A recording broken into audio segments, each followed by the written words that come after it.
que Cristo no entregó su vida hasta que hubo cumplido la obra que había venido a hacer, y con su último aliento exclamó: consumado es.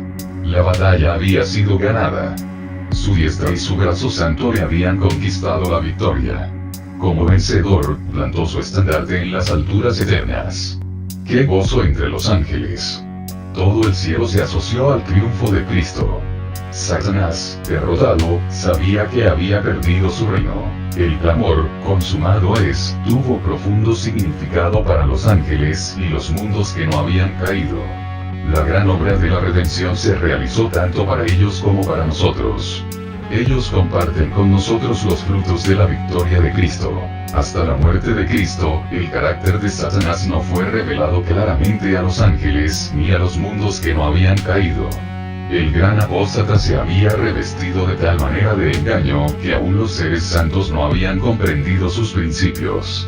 No habían percibido claramente la naturaleza de su rebelión. Era un ser de poder y gloria admirables el que se había levantado contra Dios. Acerca de Lucifer el Señor dice: tú echas el sello a la proposición, lleno de sabiduría, y acabado de hermosura. Lucifer había sido el querubín cubridor. Había estado en la luz de la presencia de Dios.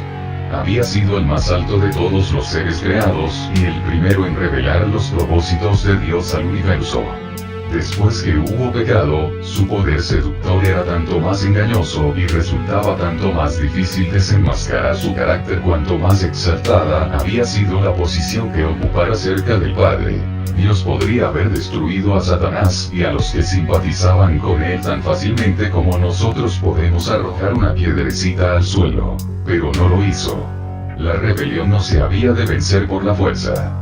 Solo el gobierno satánico recurre al poder compulsorio.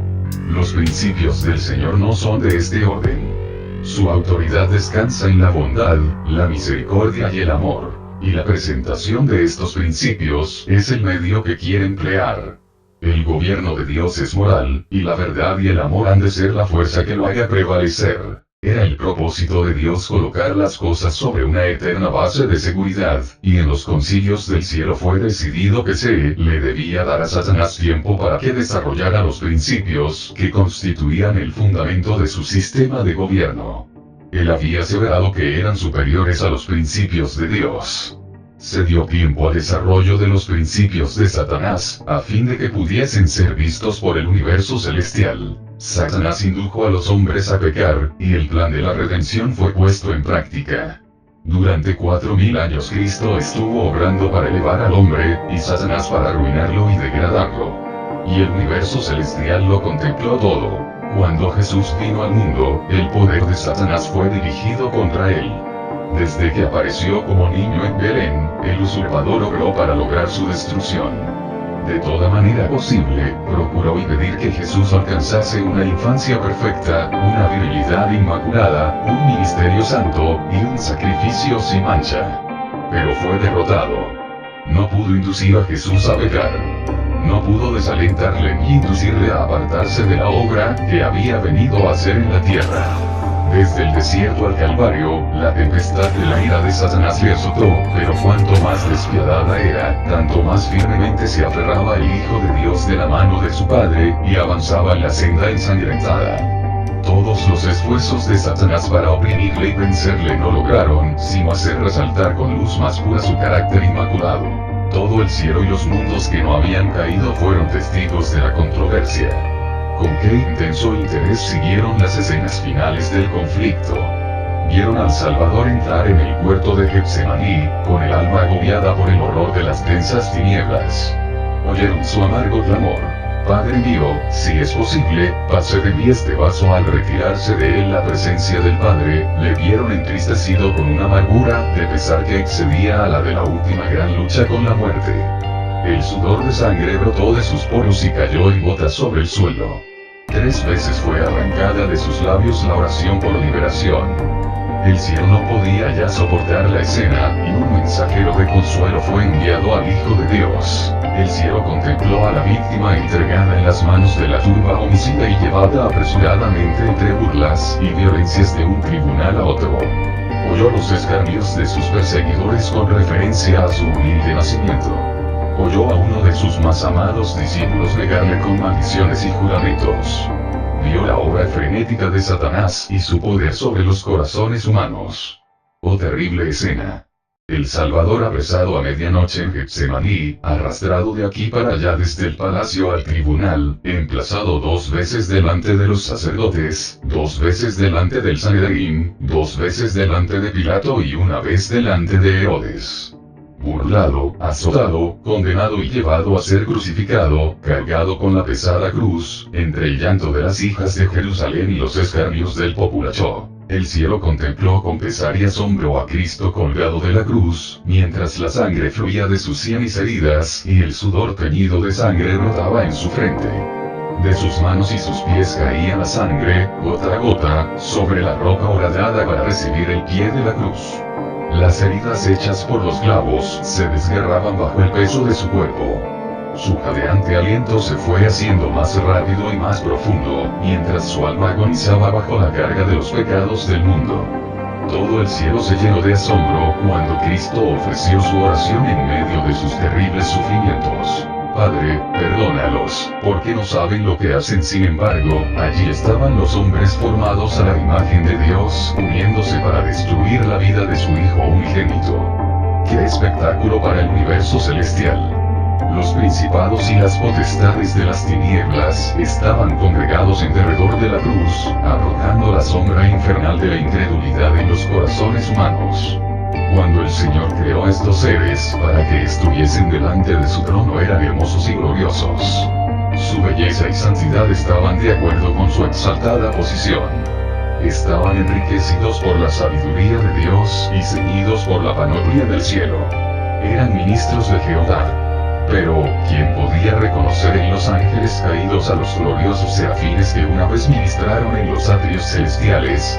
Los agentes satánicos se confederaron con los hombres impíos para inducir al pueblo a creer que Cristo era el príncipe de los pecadores, y para hacer de él un objeto de abominación. Los que se burlaron de Cristo mientras pendía de la cruz estaban dominados por el espíritu del primer gran rebelde. Llenó sus bocas de palabras viles y abominables. Inspiró sus burlas. Pero nada ganó con todo esto. Si se hubiese podido encontrar un pecado en Cristo, si en un detalle hubiese cedido a Satanás para escapar a la terrible tortura, el enemigo de Dios y del hombre habría triunfado. Cristo inclinó la cabeza y murió, pero mantuvo firme su fe y su sumisión a Dios. Y oí una grande voz en el cielo que decía: ahora ha venido la salvación, y la virtud, y el reino de nuestro Dios, y el poder de su Cristo. Porque el acusador de nuestros hermanos ha sido arrojado, el cual los acusaba delante de nuestro Dios día y noche. Satanás vio que su disfraz le había sido arrancado. Su administración quedaba desenmascarada delante de los ángeles, que no habían caído, y delante del universo celestial. Se había revelado como homicida. Al derramar la sangre del Hijo de Dios, había perdido la simpatía de los seres celestiales. Desde entonces su obra sería restringida. Cualquiera que fuese la actitud que asumiese, no podría ya acechar a los ángeles mientras salían de los atrios celestiales, y acusar ante ellos a los hermanos de Cristo de estar revestidos de ropas de negrura y contaminación de pecado. Estaba roto el último vínculo de simpatía entre Satanás y el mundo celestial. Sin embargo, Satanás no fue destruido entonces. Los ángeles no comprendieron que aún entonces todo lo que entrañaba la gran controversia, los principios que estaban en juego, habían de ser revelados en mayor plenitud. Y por causa del hombre, la existencia de Satanás debía continuar. Tanto el hombre como los ángeles debían ver el contraste entre el príncipe de la luz y el príncipe de las tinieblas. El hombre debía elegir a quien quería servir. Al principio de la gran controversia, Satanás había declarado que la ley de Dios no podía ser obedecida, que la justicia no concordaba con la misericordia y que, si la ley había sido violada, era imposible que el pecador fuese perdonado. Cada pecado debía recibir su castigo, sostenía insistentemente Satanás. Y si Dios remitía el castigo del pecado, no era un Dios de verdad y justicia. Cuando los hombres violaban la ley de Dios y desafiaban su voluntad, Satanás se regocijaba. Declaraba que ello demostraba que la ley de Dios no podía ser obedecida, el hombre no podía ser perdonado. por cuanto él mismo, después de su rebelión, había sido desterrado del cielo, Satanás sostenía que la familia humana debía quedar privada para siempre del favor de Dios. Insistía en que Dios no podía ser justo y, al mismo tiempo, mostrar misericordia al pecador. Pero aunque pecador, el hombre estaba en una situación diferente de la de Satanás. Lucifer había pecado en el cielo en la luz de la gloria de Dios. A él como a ningún otro ser creado había sido dada una revelación del amor de Dios. Comprendiendo el carácter de Dios y conociendo su bondad, Satanás decidió seguir su propia voluntad egoísta e independiente. Su elección fue final. No había ya nada que Dios pudiese hacer para salvarle. Pero el hombre fue engañado. Su mente fue entenebrecida por el sofisma de Satanás. No conocía la altura y la profundidad del amor de Dios. Para él había esperanza en el conocimiento del amor de Dios. Contemplando su carácter, podía ser atraído de vuelta a Dios. Mediante Jesús, la misericordia de Dios fue manifestada a los hombres. Pero la misericordia no pone a un lado la justicia. La ley revela los atributos del carácter de Dios, y no podía cambiarse una jota o un tilde de ella para ponerla al nivel del hombre en su condición caída. Dios no cambió su ley, pero se sacrificó, en Cristo, por la redención del hombre. Dios estaba en Cristo reconciliando el mundo así. La ley requiere justicia, una vida justa, un carácter perfecto. Y esto no lo tenía el hombre para darlo. No puede satisfacer los requerimientos de la santa ley de Dios. Pero Cristo, viniendo a la tierra como hombre, vivió una vida santa y desarrolló un carácter perfecto. Ofrece estos como don gratuito a todos los que quieran recibirlos. Su vida reemplaza la vida de los hombres. Así tienen remisión de los pecados pasados, por la paciencia de Dios. Más que esto, Cristo imparte a los hombres atributos de Dios. Edifica el carácter humano a la semejanza del carácter divino y produce una hermosa obra espiritualmente fuerte y bella. Así la misma justicia de la ley se cumple en el que cree en Cristo. Dios puede ser justo, y el que justifica es de la fe de Jesús. El amor de Dios ha sido expresado en su justicia no menos que en su misericordia. La justicia es el fundamento de su trono y el fruto de su amor. Había sido el propósito de Satanás divorciar la misericordia de la verdad y la justicia. Procuró demostrar que la justicia de la ley de Dios es enemiga de la paz. Pero Cristo demuestra que en el plan de Dios están indisolublemente unidas. La una no puede existir sin la otra. La misericordia y la verdad se encontraron. La justicia y la paz se besaron. Por su vida y su muerte, Cristo demostró que la justicia de Dios no destruye su misericordia, que el pecado podía ser perdonado, y que la ley es justa y puede ser obedecida perfectamente. Las acusaciones de Satanás fueron refutadas. Dios había dado al hombre evidencia inequívoca de su amor. Otro engaño iba a ser presentado ahora. Satanás declaró que la misericordia destruía la justicia, que la muerte de Cristo abrogaba la ley del Padre. Si hubiese sido posible que la ley fuera cambiada o abrogada, Cristo no habría necesitado morir. Pero abrogar la ley sería inmortalizar la transgresión, y colocar al mundo bajo el dominio de Satanás. Porque la ley era inmutable, porque el hombre podía ser salvo únicamente por la obediencia a sus preceptos, fue levantado Jesús en la cruz. Sin embargo, Satanás representó como destructor de la ley aquel mismo medio por el cual Cristo la estableció. Alrededor de esto girará el último conflicto de la gran lucha entre Cristo y Satanás. El acerto que Satanás presenta ahora es que la ley pronunciada por la misma voz de Dios es deficiente, que alguna especificación de ella ha sido puesta a un lado. Es el último gran engaño que arrojará sobre el mundo.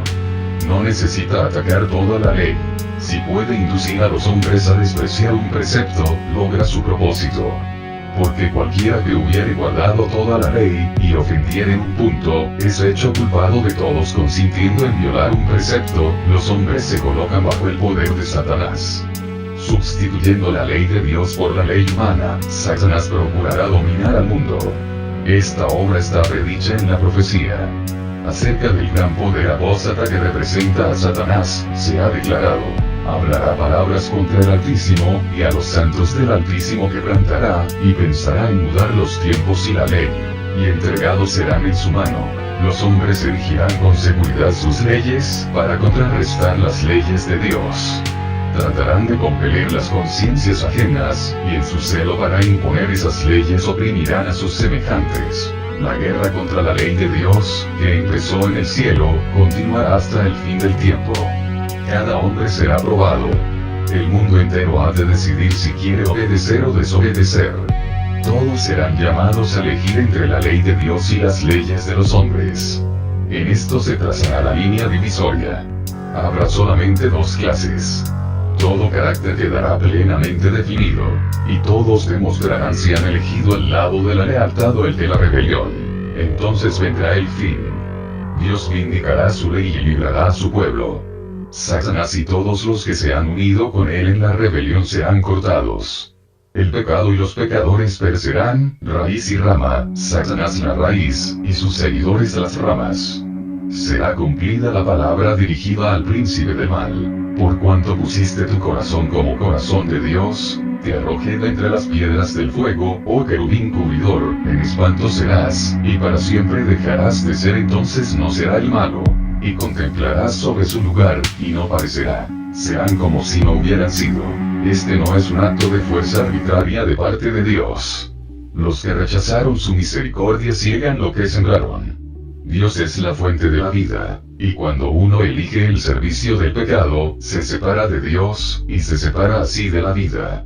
Queda privado de la vida de Dios. Cristo dice: todos los que me aborrecen, aman la muerte. Dios les da la existencia por un tiempo para que desarrollen su carácter y revelen sus principios. Logrado esto, reciben los resultados de su propia elección.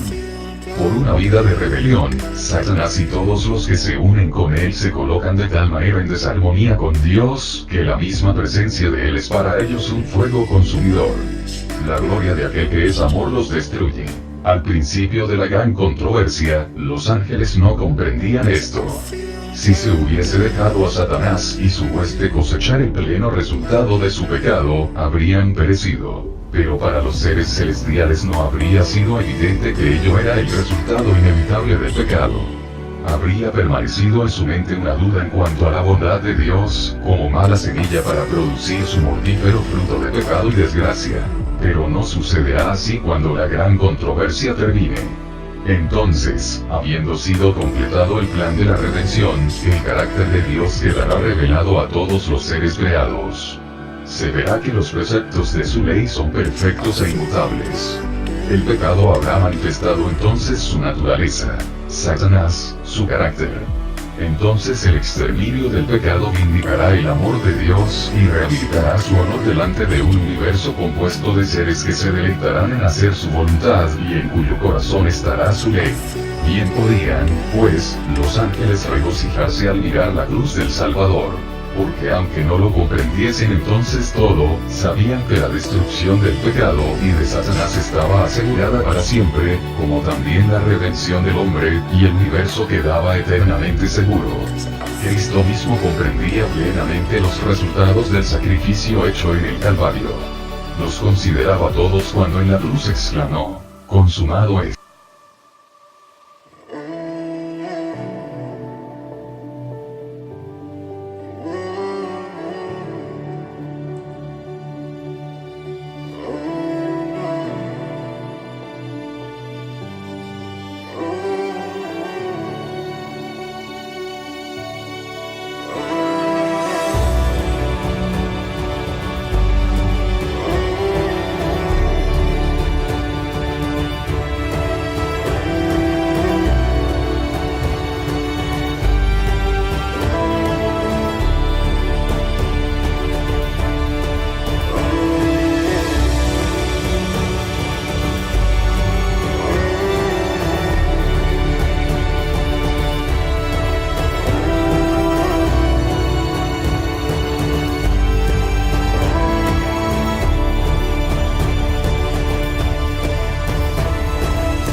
I feel blinded.